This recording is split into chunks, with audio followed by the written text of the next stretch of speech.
In some rare cases, the northern lights can even produce sound, making crackling or snapping noises. Experiencing this phenomenon is perhaps the white whale of all aurora chasers, Kerr says. To hear the aurora is not something I've ever managed to do.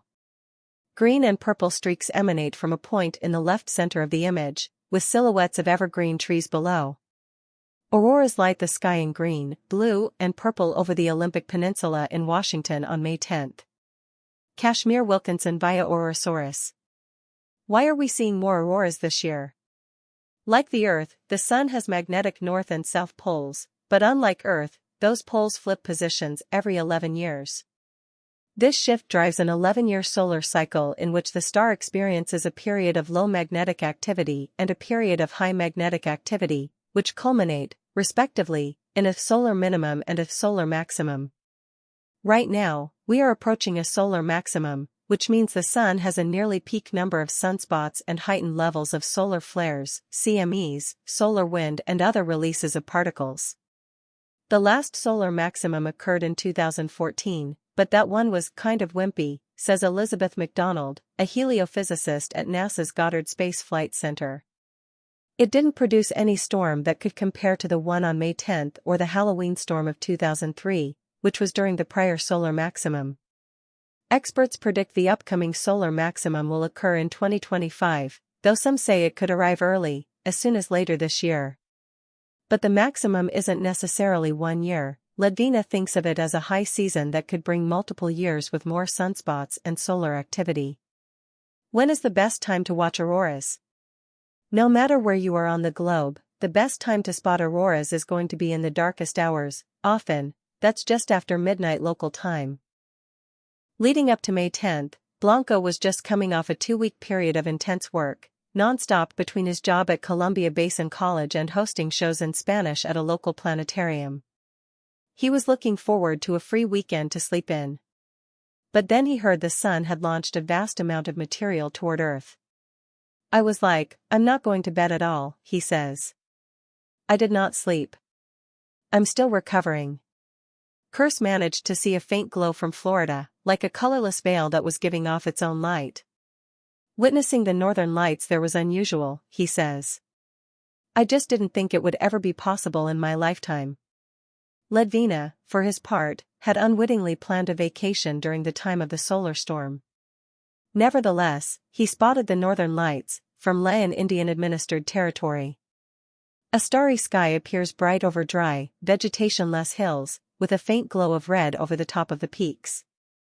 Near his hotel in Leh, Vincent Ledvina saw the northern lights on May 10 as a faint red glow through his camera, and the storm intensified after this photo was taken.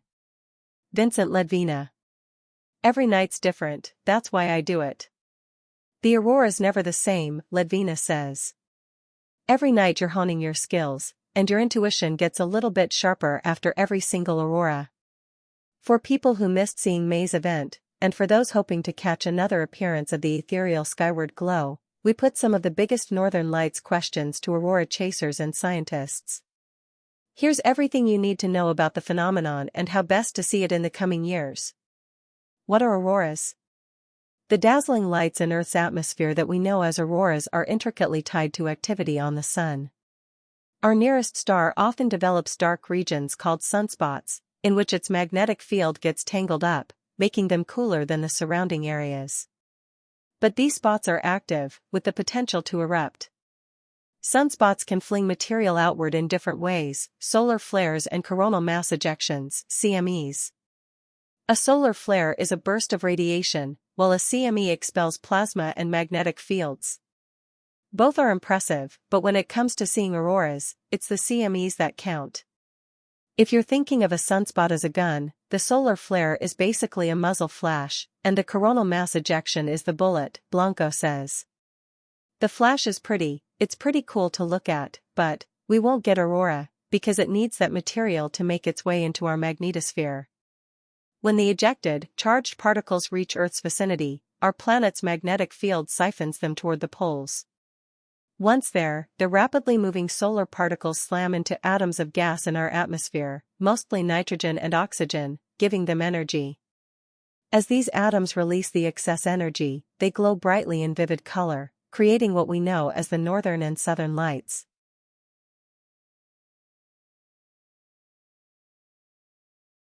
Missed the auroras in May? Here's how to see them next time. 3 veteran aurora chasers and a NASA scientist share everything you need to know to check these dazzling displays off your bucket list. Purple and green streaks in the air over water and mountains at night. The northern lights appear near Saskatoon in Saskatchewan, Canada, on May 11, 2024. Gunjan Sinha via Auroras. Carlin Cranking, Assistant Editor, Science and Innovation. June 6, 2024. Get our newsletter. After an evening of trick-or-treating in Maplewood, Minnesota, on October 31, 2003, 4-year-old Vincent Ledvina and his family were heading home for the night. Suddenly, he noticed the sky was lit up in ethereal colors that were like nothing he had ever seen before. To Ledvina, as a child, it looked like flames rippling across the sky. When he got to his house, he watched the lights from a west-facing window. "I was kind of fascinated but also just kind of mystified. I had no idea what was going on," he says. He stared outside, taking in the glow, until his parents made him go to bed. "I was just totally transfixed by it." The next day, Ledvina learned he'd seen a rare geomagnetic storm, now known as the Great Halloween Solar Storm of 2003, that brought the northern lights much farther south than usual. That experience launched an interest in the night sky, which morphed into an obsession with the northern lights. Now, Ledvina studies space physics in a doctoral program at the University of Alaska, Fairbanks. He's hooked on chasing auroras, going out to look on every clear night that he can. "The addiction is real," says Tom Kearse, an astronomer and professional aurora chaser based in the United Kingdom and United States. He's seen auroras more than 300 times, he's gazed upon their light during the peak of the Geminid meteor shower, taught travelers on Norway's Hurtigruten cruise lines as the company's chief aurora scientist, and even accidentally plunged his foot through the ice on a frozen stream while staring upward in Iceland. There aren't many of us in the world who call ourselves professional aurora chasers, but what we would do is we would try to share that experience with other people, Kearse says. On May 10 and 11, people around the globe got the unusual experience of seeing the northern lights, many for the first time, from their own hometowns. Intense solar activity set off a geomagnetic storm in Earth's atmosphere that hit level G5, the strongest one since the night in 2003 that captivated Ledvina as a child. This time, as auroras became visible from a mind-boggling portion of the planet, seasoned aurora chasers went outside accompanied by first-time viewers. And for many, being able to share the expertise they've gained from each northern lights sighting was rewarding. It was surreal.